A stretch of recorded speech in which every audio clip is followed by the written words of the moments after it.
Donc nous allons continuer sur l'enseignement de Jésus et le Christ. Hein, Kenny? Jésus et le Christ. Hier, nous avions essayé de toucher une prophétie dans le livre de Ésaïe, si je ne me trompe pas, ou Psaume. Ouais, Ésaïe 54. Voilà. Nous avons essayé de toucher cette écriture. Nous allons essayer de voir une autre écriture par la grâce du Seigneur. Donc je répète, le thème c'est toujours Jésus et le Christ.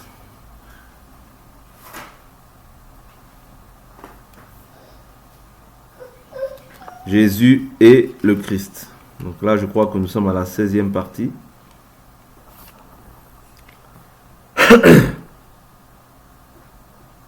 Donc on va prendre une écriture.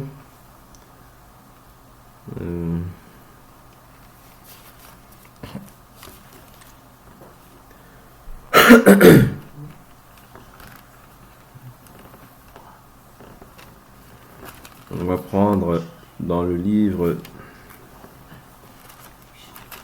il y a des choses que nous avons déjà vues, donc ça on avait vu. On essaye d'avancer petit à petit.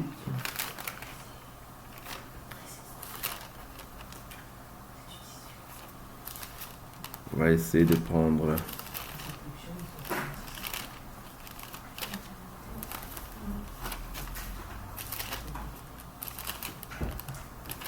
je vais prendre Ézéchiel. Aujourd'hui, on va essayer de prendre Ézéchiel, une écriture dans Ézéchiel. Si éventuellement, après, on doit repartir dans Ésaïe, on repartira. Hein? Ok, donc, je vais prendre Ézéchiel dans un premier temps. Ézéchiel, je suis au chapitre 11. Je prends le verset 17. Ézéchiel, chapitre 11, le verset 17. Vous y êtes? Ézéchiel 11, verset 17. Nous commençons la lecture. C'est pourquoi tu diras, ainsi parle le Seigneur l'Éternel, je vous rassemblerai du milieu des peuples. Je vous recueillerai des pays où vous êtes disséminés. Et je vous donnerai le territoire d'Israël. C'est là qu'ils viendront et ils en noteront toutes les abominations et toutes les horreurs. Je leur donnerai un même cœur. Et je mettrai en vous un esprit nouveau.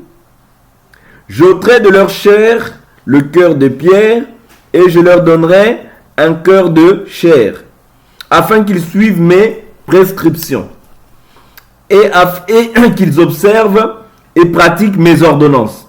Ils seront mon peuple, je serai leur Dieu. Mais pour ceux dont le cœur se plaît à leurs abominations et à leurs horreurs, je ferai retomber leurs œuvres sur leur tête. Amen. Ce qu'il faut comprendre, c'est que Israël en déportation était éparpillé parmi toutes les nations. Ok? Donc Dieu maintenant dit que il fera quoi? Il rassemblera. Ouais? Il dit, je vous recueillerai des pays où vous êtes disséminés et je vous donnerai le territoire d'Israël. C'est là qu'ils viendront et ils en noteront quoi? Toutes les abominations et toutes les horreurs. Je leur donnerai un même cœur. Vous voyez, Dieu nous donnera un même cœur. Je mettrai en vous un esprit nouveau. Vous voyez, j'ôterai de leur chair le cœur de pierre et je leur donnerai un cœur de chair, afin qu'ils suivent mes prescriptions. C'est-à-dire, si tu n'as pas un esprit nouveau, vous voyez, nous ne pouvons pas avoir un même cœur. Parce que c'est l'esprit nouveau. Parce que Dieu dit, je leur donnerai un même cœur. Et je mettrai en vous un esprit nouveau. J'ôterai de leur chair le cœur de pierre et je leur donnerai un cœur de chair, afin qu'ils suivent mes prescriptions. C'est-à-dire, si c'est au préalable, tu n'as pas un même cœur, tu n'as pas un nouveau esprit, tu ne peux pas avoir un cœur de chair. Tu ne peux pas aussi suivre les prescriptions du Seigneur. Et tu ne peux pas aussi être, par surcroît, tu ne peux pas être aussi le peuple du Seigneur. Parce qu'il dit, ils seront mon peuple, et je serai leur Dieu. Vous voyez? Mais pour ceux dont le cœur se plaît à leur abomination et leurs horreurs, je ferai retomber leurs œuvres sur leur tête. C'est-à-dire que il y a des gens même qui sont en Christ, mais leur cœur s'égare toujours. Leur cœur se plaît dans les abominations. Il y a des gens aussi qui ne croient pas, leur cœur s'égare. Dieu fera retomber leurs œuvres sur leur tête. Parce que la Bible nous dit que celui qui est juste, qu'il soit encore juste. Que celui qui est saint, qu'il se sanctifie davantage. Que celui qui se souille, qu'il se souille davantage. Mais voici, je fais quoi? Je reviens bientôt. Ma rétribution est avec qui? Les justes. Maintenant, allons voir l'accomplissement de cette écriture. Parce que je le répète, l'exercice que nous sommes en train de faire dans le Jésus et le Christ, c'est de voir les prophéties liées à Jésus dans l'ancienne alliance et pour voir comment elles ont été accomplies dans la nouvelle alliance. C'est très important. Donc ici, nous sommes, je répète, dans le livre de Ézéchiel, chapitre 11, le verset 17. Je prends encore une autre écriture dans le livre de Ézéchiel. Je prends ici le chapitre 36 et on ira voir par la suite comment toutes ces écritures ont été accomplies dans la nouvelle alliance. Ézéchiel 36, je prends le verset 25. Ézéchiel 36.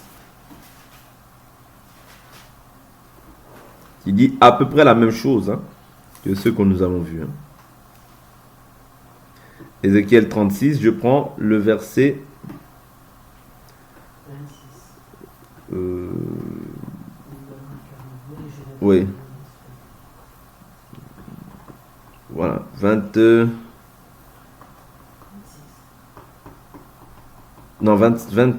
Je vous retirerai d'entre les nations. Je vous rassemblerai de tous les pays et je vous ramènerai sur votre territoire. Je ferai sur vous l'aspersion d'une eau pure. Voyez? Je ferai sur vous l'aspersion d'une eau pure et vous serez purifiés. Je vous purifierai de toutes vos souillures et de toutes vos idoles. Ça, c'est Dieu qui le fait. Dieu nous purifiera quoi? Il fera sur nous dans un premier temps l'aspersion d'une eau pure. Vous voyez? Et il dit, vous serez purifiés. Je vous purifierai de toutes vos souillures et de toutes vos idoles. Je vous donnerai un cœur nouveau et je mettrai en vous un esprit nouveau. J'ôterai de votre chair le cœur de pierre et je vous donnerai un cœur de chair.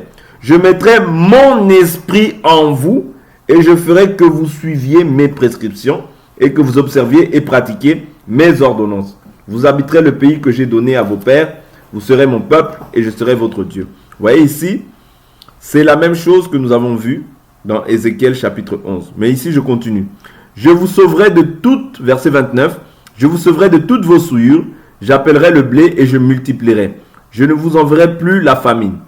Vous voyez, donc ici, c'est les promesses que Dieu fait avant, bien avant, par la bouche du prophète Ézéchiel, et des choses qui sont censées arriver en fait pour ici la nation d'Israël. Vous voyez, mais nous savons que par la suite aussi, toutes les nations aussi étaient appelées à pouvoir croire. Vous voyez, toutes les nations, parce qu'il a dit aussi, allez, faites de toutes les nations des disciples. Mais allons-y voir comment cette prophétie s'est accomplie aussi dans la nouvelle alliance. Je prends l'écriture de 2 Corinthiens.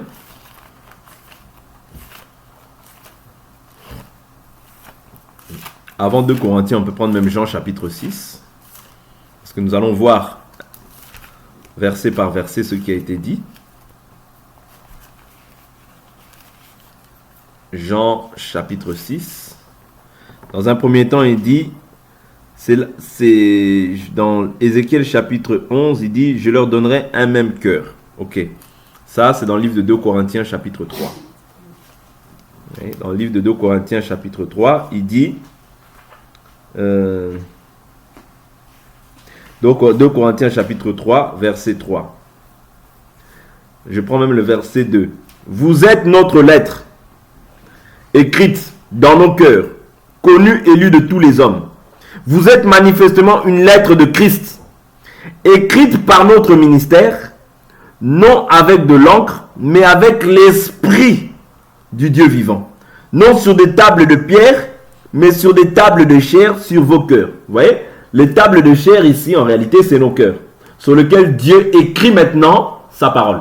Est-ce que vous comprenez?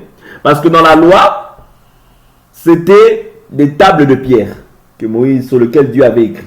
Ok? Mais maintenant, dans la nouvelle alliance, c'est la table de ton cœur. Ouais, c'est sur ton cœur que Dieu maintenant écrit cette parole. Est-ce que vous comprenez?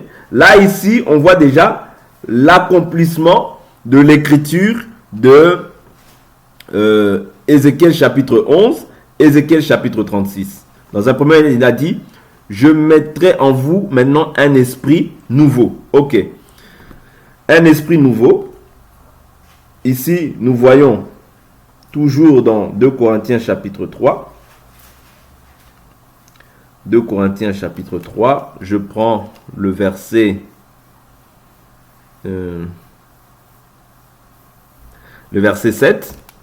Or, si le ministère de la mort, gravé avec des lettres sur des pierres, a été glorieux, au point que les fils d'Israël ne pouvaient fixer les regards sur le visage de Moïse, à cause de la gloire pourtant passagère de son visage, combien plus le ministère de l'Esprit ne sera-t-il pas plus glorieux?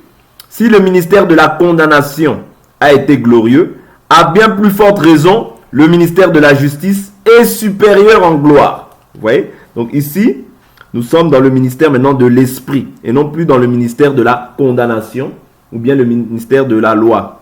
Vous voyez? La Bible nous appelle ça le ministère de la condamnation.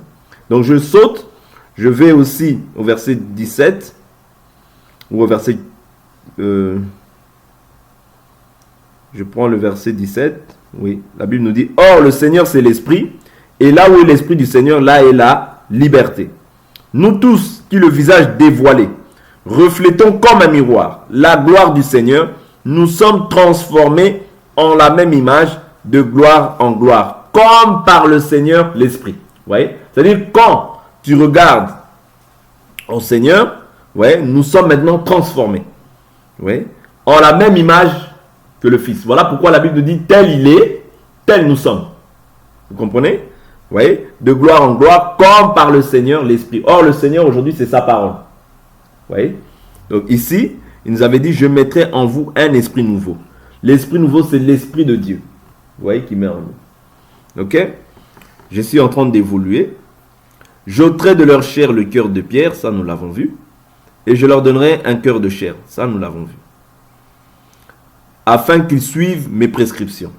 Vous voyez, la Bible nous dit, si quelqu'un n'a pas l'esprit de Christ, il ne lui appartient pas.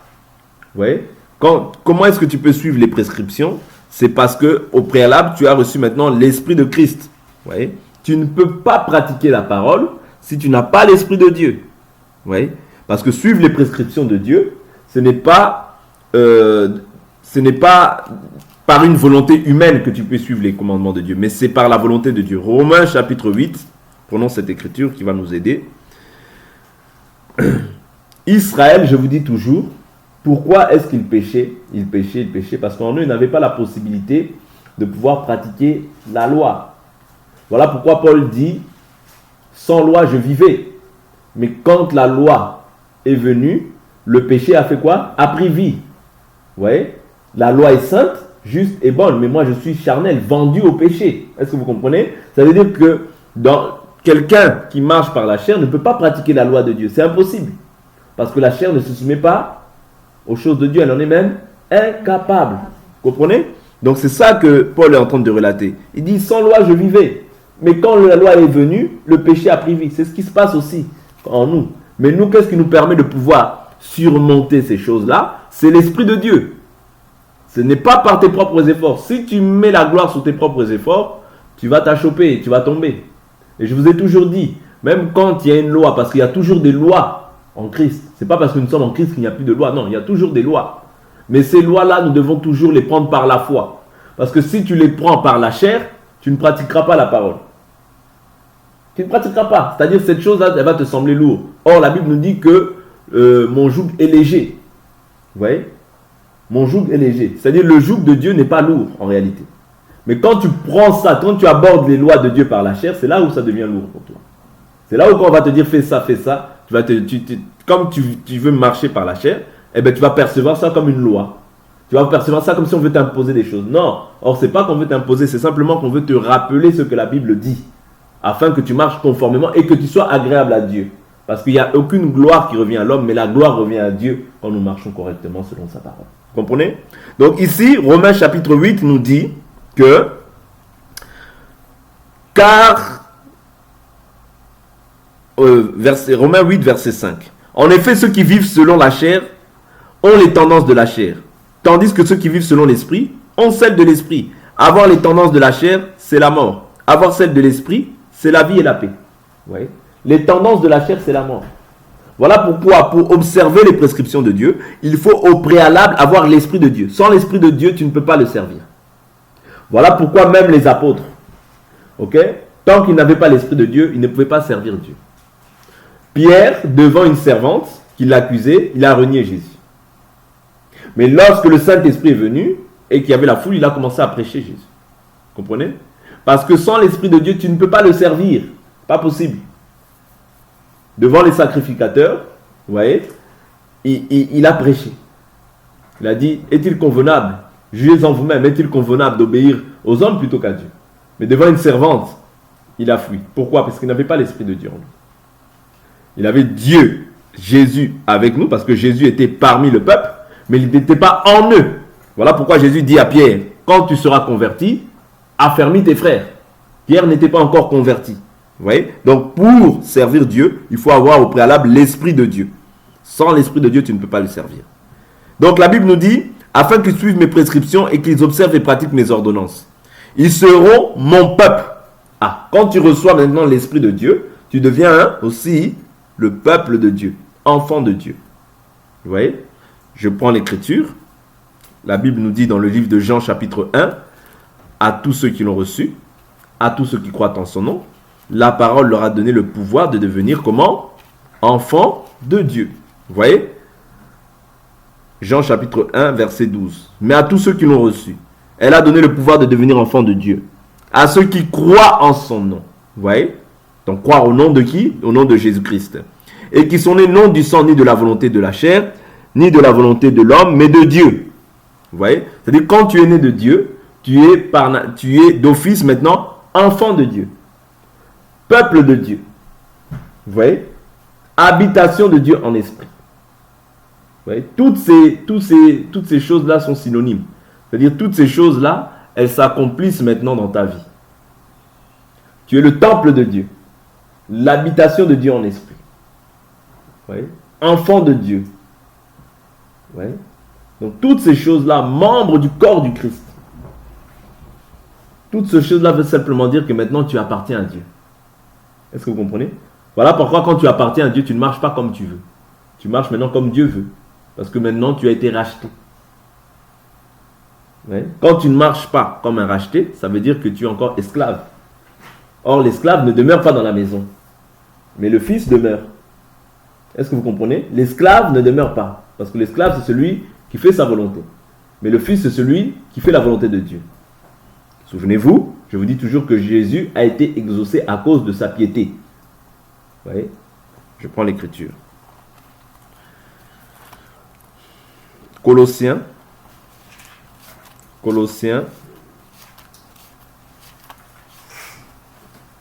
Ou Philippiens. C'est Philippiens. Philippiens chapitre 2. Philippiens chapitre 2. Je prends le verset 7. Mais il s'est dépouillé lui-même en prenant la condition d'esclave. En prenant la condition d'esclave, en devenant semblable aux hommes. Hier, je vous ai dit que la condition d'esclave, c'est quand tu prends la chair. Donc c'est ça que fils. Après s'être trouvé dans la situation d'un homme, il s'est humilié lui-même en devenant obéissant jusqu'à la mort sur la croix. C'est pourquoi Dieu l'a souverainement élevé. Vous voyez? C'est-à-dire l'élévation ne vient pas sans l'obéissance. Non. Tu obéis, tu t'humilies, tu obéis jusqu'à la mort sur la croix. C'est pourquoi Dieu l'a souverainement élevé. C'est-à-dire, la Bible nous dit, humiliez-vous devant Dieu, reconnaissez votre misère, et Dieu vous élèvera. La première obéissance, ce n'est pas par rapport à une personne, c'est par rapport à la parole. Quand tu t'humilies devant la parole, c'est ça aimer Dieu. Et s'humilier aussi, comme ça, envers les individus. Ouais. Avoir de l'humilité, c'est très important. Je continue l'exposé. L'Écriture nous dit, et ils seront mon peuple, je serai leur Dieu. Donc, voyons maintenant où s'accomplit aussi cette Écriture. Ils seront mon peuple, je serai leur Dieu. Je suis toujours dans le livre de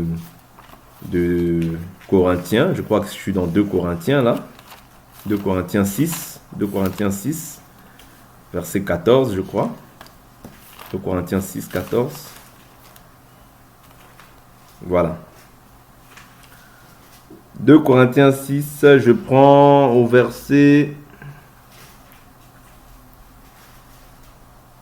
16. Ou bien même 14. Ne formez pas avec les incroyants, verset 14. Ne formez pas avec les incroyants un attelage disparate. Car quelle association y a-t-il entre la justice et l'iniquité? Et quelle communion entre la lumière et les ténèbres? Et quel accord entre Christ et Bélial? Quelle part le croyant a-t-il avec le non-croyant? Quel contrat d'alliance entre le temple de Dieu et les idoles? Car nous sommes le temple du Dieu vivant. Comme Dieu l'a dit, j'habiterai et je marcherai au milieu d'eux. Je serai leur Dieu et ils seront mon peuple. C'est pourquoi, sortez du milieu d'eux et séparez-vous, dit le Seigneur. Ne touchez pas à ce qui est impur, et moi je vous accueillerai. Je serai pour vous un père, et vous serez pour moi des fils et des filles, dit le Seigneur Tout-Puissant. Vous voyez?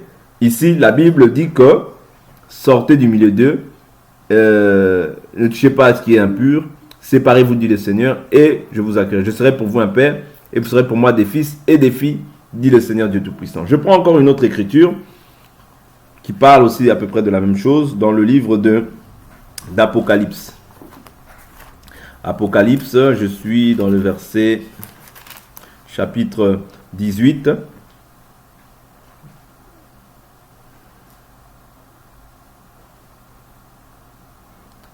Verset 4.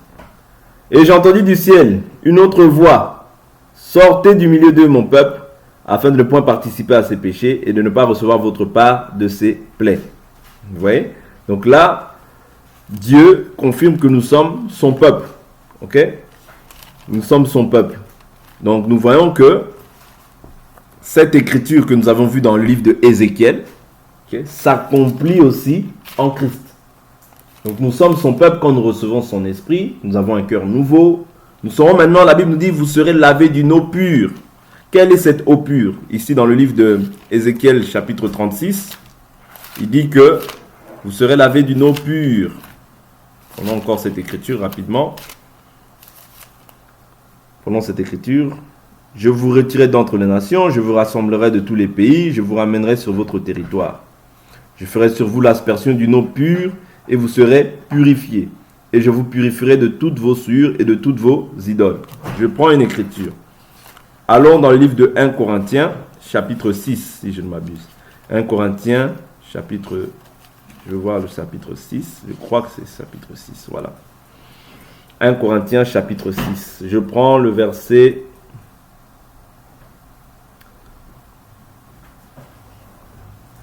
Verset 19. Ne savez-vous pas que les injustes n'hériteront pas le royaume de Dieu? Ne vous y trompez pas, ni les débauchés, ni les idolâtres, ni les adultères, ni les dépravés, ni les homosexuels, ni les voleurs, ni les cupides, ni les ivrognes, ni les insulteurs, ni les accapareurs n'hériteront le royaume de Dieu. Et c'est là ce que vous étiez, quelques-uns d'entre vous. Mais vous avez été comment? Lavés. 1. Mais vous avez été sanctifiés. 2. Mais vous avez été justifiés au nom du Seigneur Jésus-Christ et par l'Esprit de notre Dieu. Vous voyez? Le lavement ici, vous voyez, c'est quoi? C'est l'Esprit. Quand quelqu'un reçoit l'Esprit de Dieu, il est lavé. Ok? Il est lavé d'une eau pure. Je prends encore une autre écriture. Jean chapitre 6 pour confirmer que l'eau pure ici, il s'agit de l'Esprit. Jean chapitre 6, je prends le verset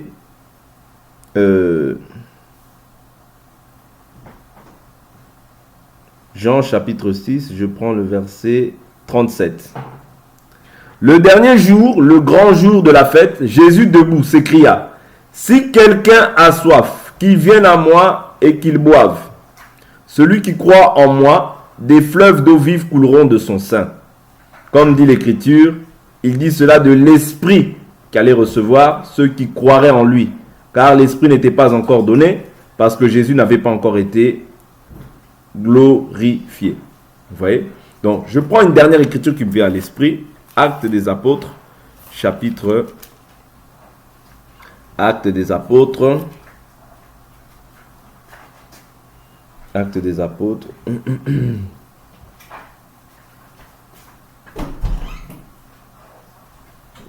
Actes des Apôtres, je prends...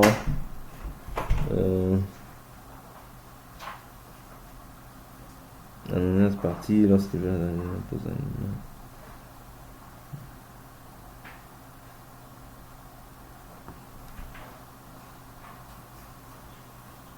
Je prends le chapitre 22, 22, Actes des Apôtres 22. Je prends le chapitre 22 au verset...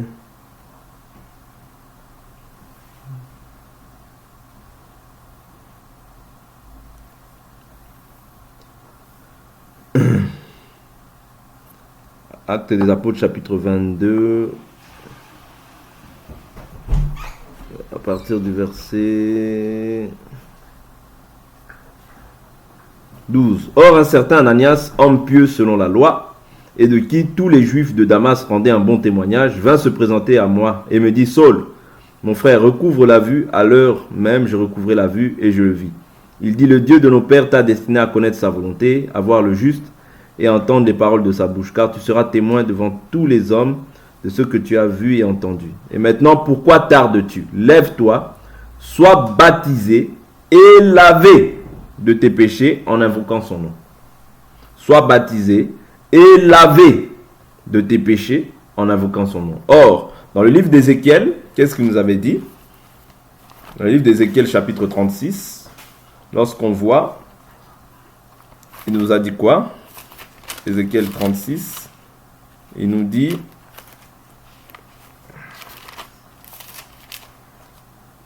parce qu'ici il s'agit bien du nom de Jésus, hein, donc dans Actes chapitre 22 dont on nous parle.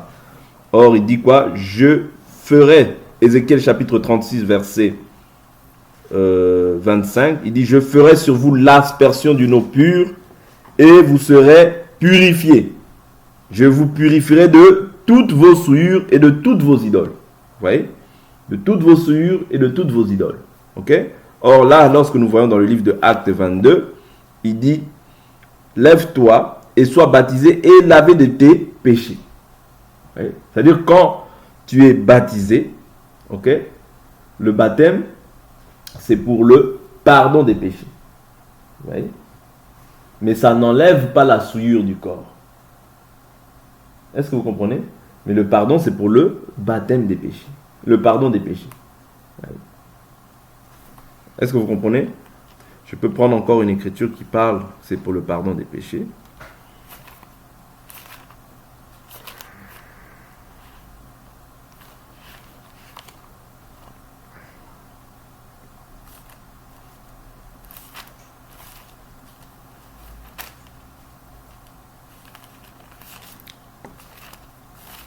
Je vais prendre le livre de 1 Pierre qui nous dit que, on parle de ça.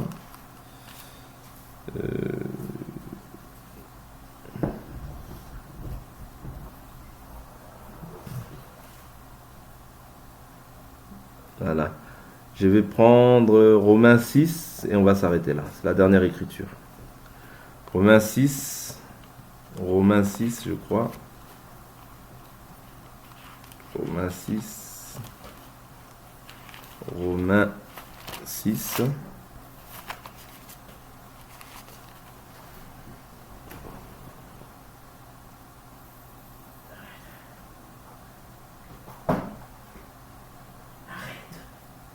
Romains 6, celui qui est mort et qui du péché. Si nous sommes morts avec Christ, nous croyons que c'est par les cas il est mort pour le péché. Il y a une écriture qui parle du baptême comme le pardon des péchés. Bon, ici il parle de la mort, du péché.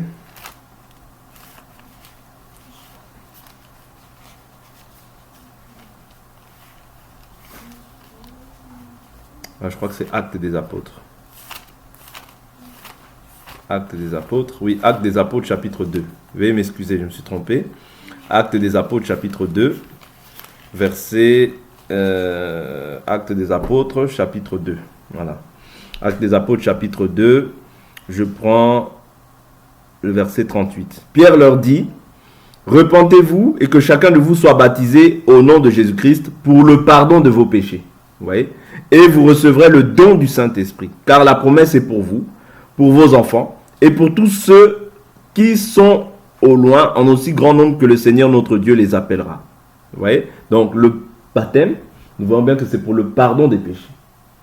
C'est-à-dire que même si tu étais magicien, même si tu avais fait des choses abominables, quand tu es baptisé, tu es pardonné de tes péchés. Est-ce que vous comprenez ? Parce que le baptême, c'est pour le pardon des péchés. Et nous avons vu que dans Ézéchiel, que c'est le Seigneur lui-même qui fera cette œuvre-là, de pardonner les péchés. Donc nous devons nous rassurer que quand nous avons cru, nous sommes pardonnés de nos péchés. Immédiatement. Ce n'est pas quelque chose qui va se faire, non. Quand tu as cru, tu es baptisé, tes péchés sont maintenant pardonnés. Pourquoi ? Parce que c'est Dieu qui l'a dit. Ce n'est pas par rapport à tes œuvres, non. C'est Dieu qui l'a dit. Vous voyez ? Nous avons vu ça dans Ézéchiel. Nous voyons l'accomplissement de ces écritures aussi dans la Nouvelle Alliance en Jésus-Christ. Vous voyez ? Donc nous sommes pardonnés en son nom, pas dans un autre nom.